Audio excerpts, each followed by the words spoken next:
Site ಹಗರಣ ಸಂಬಂಧಿತವಾಗಿ ಇದೀಗ ಮುಖ್ಯಮಂತ್ರಿಗಳ ವಿರುದ್ಧ ಖಾಸಗಿ ದೂರೊಂದು ದಾಖಲಾಗಿದೆ. ಈ ದೂರನ್ನ ದಾಖಲು ಮಾಡಿ ಇವತ್ತು ಕೋರ್ಟ್ನಲ್ಲಿ ವಾದ ಕೂಡ ಮಂಡನೆಯಾಗಿದೆ.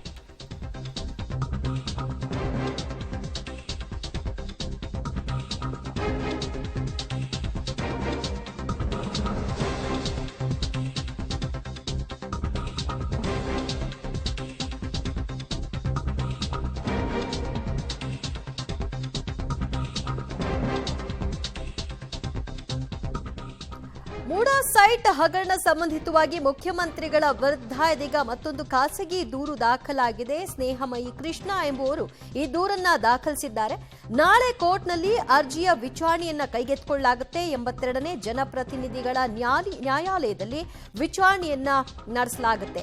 ನ್ಯಾಯಮೂರ್ತಿ ಸಂತೋಷ್ ಗಜಾನನ ಭಟ್ರಿಂದ ವಿಚಾರಣೆಯನ್ನ ಕೈಗೆತ್ತಿಕೊಳ್ಳಲಾಗಿದೆ. ಇವತ್ತು ದಾಖಲೆಗಳ ಪರಿಶೀಲನೆ ಮಾಡಿದ್ದಾರೆ. ವಾದ ಮಂಡನೆ ಕೂಡ ಆಗಿದೆ. ನಾಳೆಯೂ ಕೂಡ ಮತ್ತಷ್ಟು ದಾಖಲೆಗಳ ಪರಿಶೀಲನೆ ವಾದ ಮಂಡನೆಗೆ ಅವಕಾಶವನ್ನ ಕಲ್ಪಿಸಿಕೊಡಲಾಗಿದೆ. ಮೂಡಾ ಸೈಟ್ ಹಗರಣ ಸಂಬಂಧಿತವಾಗಿ ಖಾಸಗಿ ದೂರನ್ನ ಸ್ನೇಹಮಯಿ ಕೃಷ್ಣ ಎಂಬುವರು ದಾಖಲು ಮಾಡಿದ್ರು.